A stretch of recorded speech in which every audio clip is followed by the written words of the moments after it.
Assalamualaikum, welcome back to Invest Saham. Pada video ini kita akan membahas prospek saham perbankan menjelang pemangkasan suku bunga Bank Indonesia. Apakah BI Rate besok akan dipangkas atau masih ditahan? Sebelumnya disclaimer ini bukan ajakan jual beli saham dan juga bukan financial advice tentunya. So silahkan simak sampai akhir. Yang pertama adalah survei dari Reuters yang saya dapatkan datanya dari Stockbit Sekuritas guys ya. Dimana ada rangkuman berita atau komentari untuk hari ini dimana akan diupdate sebelum open market ataupun setelah closing market. Jadi selain data-data ataupun berita-berita yang penting guys ya, baik itu makroekonomi ataupun mikroekonomi, kita pun akan disuguhkan dengan beberapa data penting ya dari beberapa saham yang cukup menarik. Seperti contohnya ENRG yang akan menandatangani perjanjian untuk akuisisi 51% hak partisipasi kontrak kerja di Blok Sengkang, Sulawesi Selatan. Tentunya dengan data ini kita bisa ambil momentum terlebih dahulu sebelum investor lain membaca beritanya, seperti itu.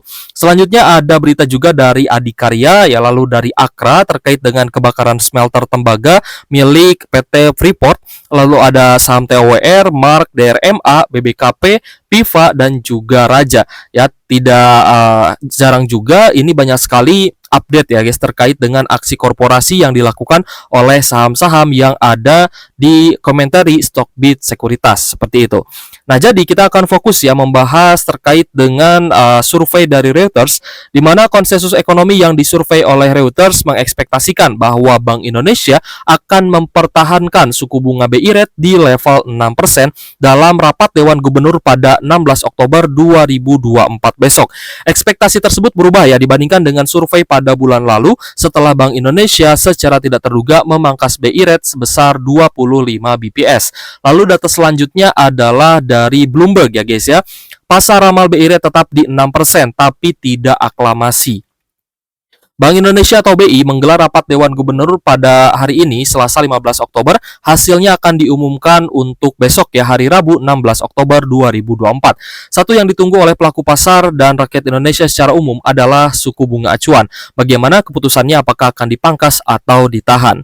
Konsensus pasar yang dihimpun oleh Bloomberg dengan melibatkan 38 analis ataupun ekonom menghasilkan median terkait proyeksi BI Rate di 6%. Artinya Gubernur Peri Warjio dan kolega ini masih akan mempertahankan suku bunga acuannya, tidak naik dan juga tidak turun.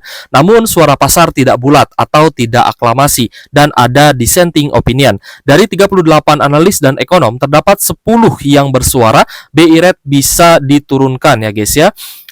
Sebesar 25 basis poin atau 25 BPS menjadi 5,75%. Suara 10 analis tidak bisa dianggap remeh secara keseluruhan, artinya ada 26,31% suara yang memperkirakan BI Rate bisa turun, dan ini lebih dari seperempatnya. Gubernur Bank Indonesia adalah seorang pragmatis yang cenderung bertindak mendahului pasar. Rekam jejaknya menunjukkan bahwa ia bisa bertindak berdasarkan data dan bertindak tegas yang mengejutkan pasar ya guys ya. Artinya memang ya biasa ada sesuatu hal yang mungkin ya tidak bisa diprediksikan oleh para analis sekalipun, tapi tetap ya kita berharap bahwa Bank Indonesia akan kembali pangkas suku bunganya sebelum The Fed pangkas suku bunga. Jadi beberapa data ya guys yang sudah rilis terkait dengan raca perdagangan Indonesia, ternyata neraca perdagangan kita itu mengalami surplus guys, dari 2,7 miliar dolar menjadi 3,2 miliar US dollar, seperti itu.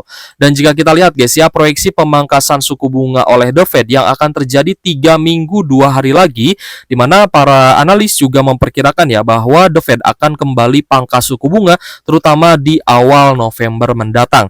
Jadi apakah Bank Indonesia akan kembali pangkas suku bunga pada bulan Oktober ini mendahului tingkat suku bunga The Fed, atau malah akan menunggu The Fed memangkas suku bunga terlebih dahulu pada 7 November 2024 mendatang. Nah, akan kita lihat besok guys ya, terutama di sesi 2 ya pada tanggal 16 Oktober 2024 besok tentunya.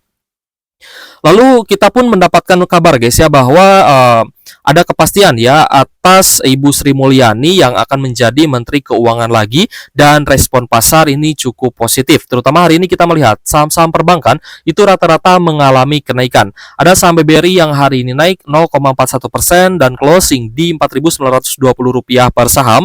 Dan sebenarnya selain dari pemangkasan suku bunga, kita pun masih menunggu guys ya rilis kinerja pada laporan keuangan di kuartal 3 2024.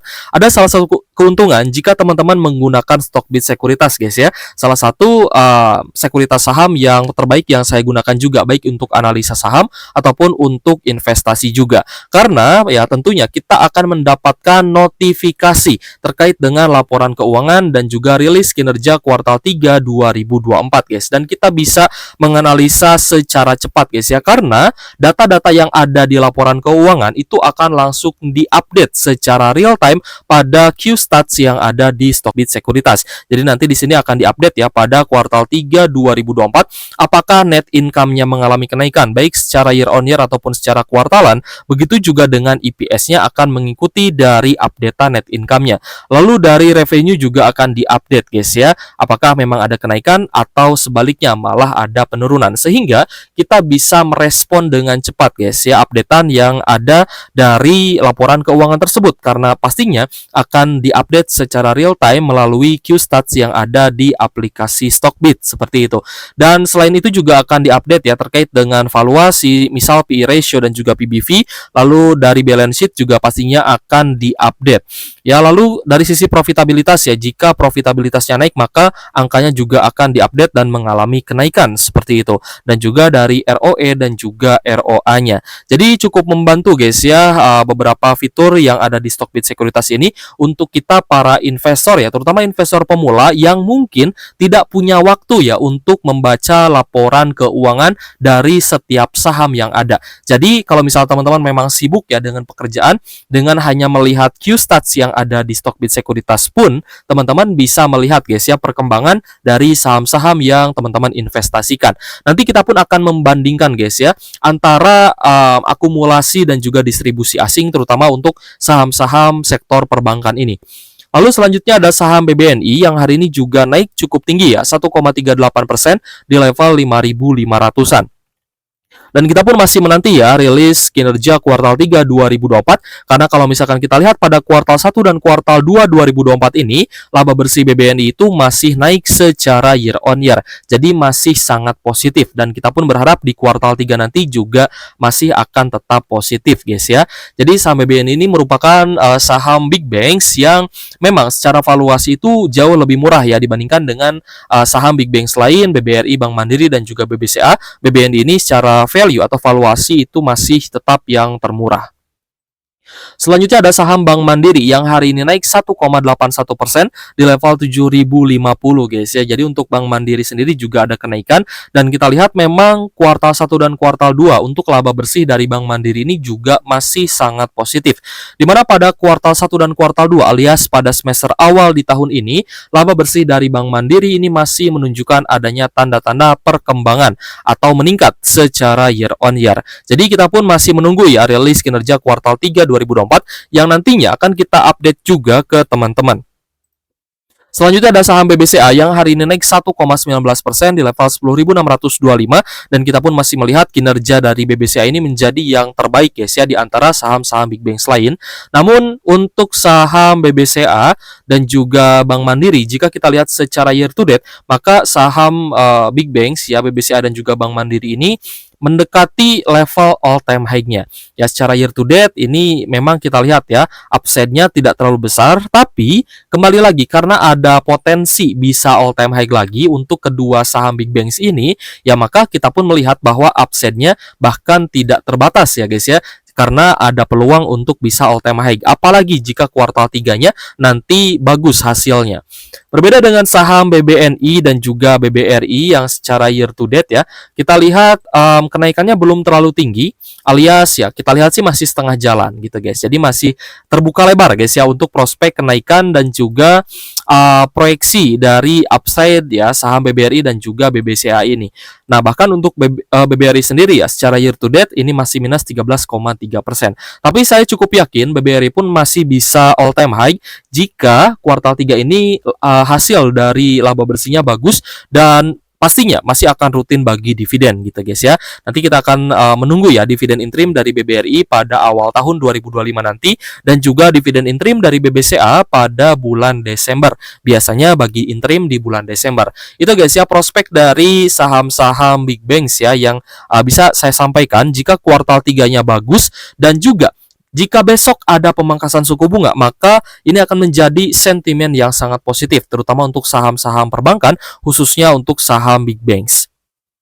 Selanjutnya yang tidak kalah menarik adalah saham-saham bank secondliner seperti BRIS ya, yang mana BRIS ini mulai merambah ke Timur Tengah karena masyarakat Indonesia itu kuota hajinya cukup banyak, apalagi banyak juga guys ya masyarakat Indonesia yang suka menunaikan ibadah umroh.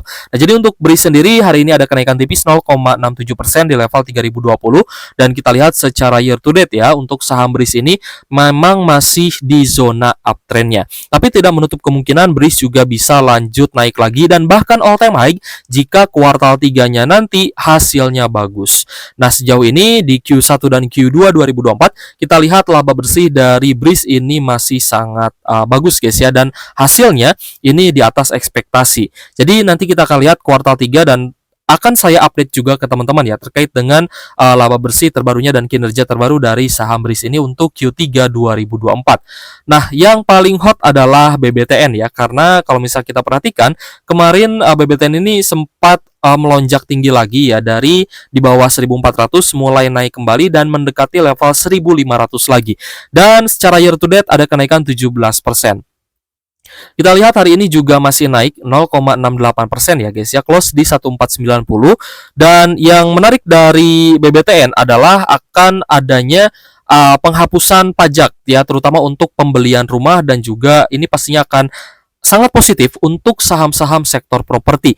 Nah, karena BBTN ini bersinggungan langsung ya dengan pembiayaan KPR, maka BBTN juga menjadi salah satu saham yang secara prospek teknikalnya itu sebenarnya bisa lanjut naik lagi atau punya potensi ya untuk bisa menguat kembali. Ya meskipun kita lihat guys ya pada kuartal 2 2024 sempat mengalami penurunan laba bersih secara year on year, tapi kita menilai bahwa BBTN juga masih cukup menarik ya terutama untuk beberapa bulan ini. Selanjutnya adalah saham perbankan yang diinvestasi juga ya oleh Pak Lo Keng Hong, di mana hari ini mengalami kenaikan 1,34% di level Rp1.890 per saham. Dan secara year to date, kita lihat memang BNGA ini sempat naik ya ke level 2000-an. Namun kembali turun dan kita lihat di sini ada kesempatan sebenarnya untuk kita bisa re-entry lagi. Jadi untuk teman-teman yang kemarin ya sudah take profit di 2000-an, mungkin bisa coba untuk re-entry kembali ya di bawah 1900 seperti itu. Jadi untuk kinerja dari BNGA sendiri ya, sementara ini untuk kuartal 1 dan kuartal 2 2024 hasilnya sangat bagus, rata-rata naik secara year on year. Sehingga kita melihat guys ya bahwa saham perbankan yang diinvestasi oleh Pak Lo Keng Hong juga punya prospek yang bagus. Apalagi secara valuasi memang masih murah dengan PE ratio 6 kali dan PBV 0,9 kali. BNGA ini ya potensinya bisa lanjut naik lagi, apalagi akan ada pemangkasan suku bunga. Nah, kita akan lihat hasilnya besok. Selanjutnya adalah saham NISP yang hari ini naik tipis 0,37% di level Rp1.360 per saham. Dan jika kita lihat secara year to date, NISP pun masih di zona uptrend guys dengan kenaikan 13,3%. Sedangkan dari sisi net income ternyata kinerja dari NISP juga sangat baik ya. Tak heran Pak Lo Keng Hong juga memilih NISP sebagai saham yang beliau investasikan.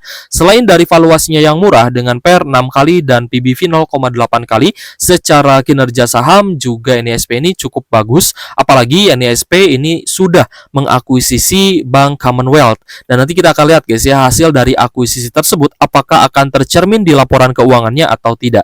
Nah, sekaligus saya ingin membandingkan ya bagaimana perilaku asing terhadap saham-saham perbankan ini. Yang pertama adalah terkait dengan BBRI. Teman-teman bandingkan tanggal 14 Oktober lalu ya.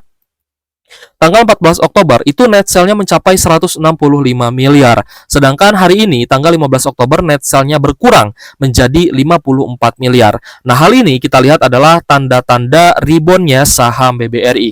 Jadi kemarin kita melihat ya bahwa tanda dari kebangkitan saham-saham perbankan atau reboundnya saham BRI adalah ketika beberapa saham perbankan lain atau saham big banks lain itu sudah mulai akumulasi. Nah, kemarin kita lihat akumulasinya ada di BBNI dan juga di BBCA, guys ya.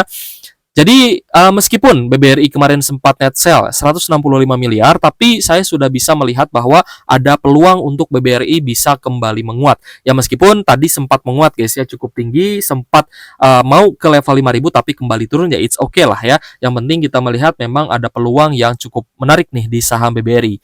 Nah, selanjutnya adalah BBNI yang hari ini mencatatkan net buy kembali. Jadi kemarin itu net buy 72 miliar. Hari ini net buy 61 miliar, sehingga ini adalah prospek yang positif ya untuk BBNI kembali lagi diakumulasi oleh asing. Selanjutnya Bank Mandiri yang sudah berubah guys. Kemarin itu net sell 58 miliar, hari ini berbalik ya menjadi akumulasi atau net buy 55 miliaran. Sehingga ini juga menjadi tanda-tanda ya bahwa investor asing ini sudah mulai berbalik akumulasi kembali dan masuk ke IHSG. Begitupun juga dengan BBCA, hari ini lanjut net buy lagi dengan total yang lebih besar. Kemarin net buy 36 miliar, hari ini net buy-nya 99 miliaran. Lalu ada BBTN ya, kita lihat hari ini malah ada profit taking dari investor asing. Kemarin net buy 5,7 miliar, hari ini net sell 3,1 miliar. Yang berarti investor asing memilih untuk melakukan take profit sebagian terhadap saham BBTN. Selanjutnya ada saham BRIS yang juga berganti ya. Kemarin itu ada net sell 36 miliar, hari ini berubah menjadi net buy atau akumulasi sebesar 4,2 miliar. Meskipun akumulasi asing ini tidak terlalu besar atau belum terlalu besar, tapi kita melihat ya tanda-tanda bahwa BRIS juga kembali diakumulasi. Selanjutnya adalah BNGA dan juga NISP yang sejauh ini kita masih melihat bahwa kedua saham bank ya yang diinvestasi oleh Pak Lo Keng Hong ini ternyata masih dalam net sell asing. Tapi teman-teman tidak usah khawatir ya, karena kenaikan BNGA dan NISP hari ini itu memang didominasi oleh akumulasi dari investor domestik seperti itu. Dan teman-teman juga bisa melihat datanya ya melalui Bandar Detektor guys ya, atau broker summary yang juga ada di aplikasi Stockbit. Teman-teman bisa melihat apakah kecenderungannya akumulasi atau distribusi. Nah, jika small distribution, teman-teman juga bisa lihat lagi apakah ini distribusinya dari domestik atau dari foreign. Kalau NISP ini kasusnya adalah domestiknya akumulasi, sedangkan foreignnya atau asingnya ada distribusi ya, sehingga hari ini ada secara rata-rata adalah ada sedikit distribusi dari asing seperti itu guys ya. Jika teman-teman belum mendaftar Stockbit Sekuritas, linknya sudah saya taruh di deskripsi. Semoga video ini bermanfaat ya untuk teman-teman. Thank you for watching. See you on the next video. Wassalamualaikum warahmatullahi wabarakatuh.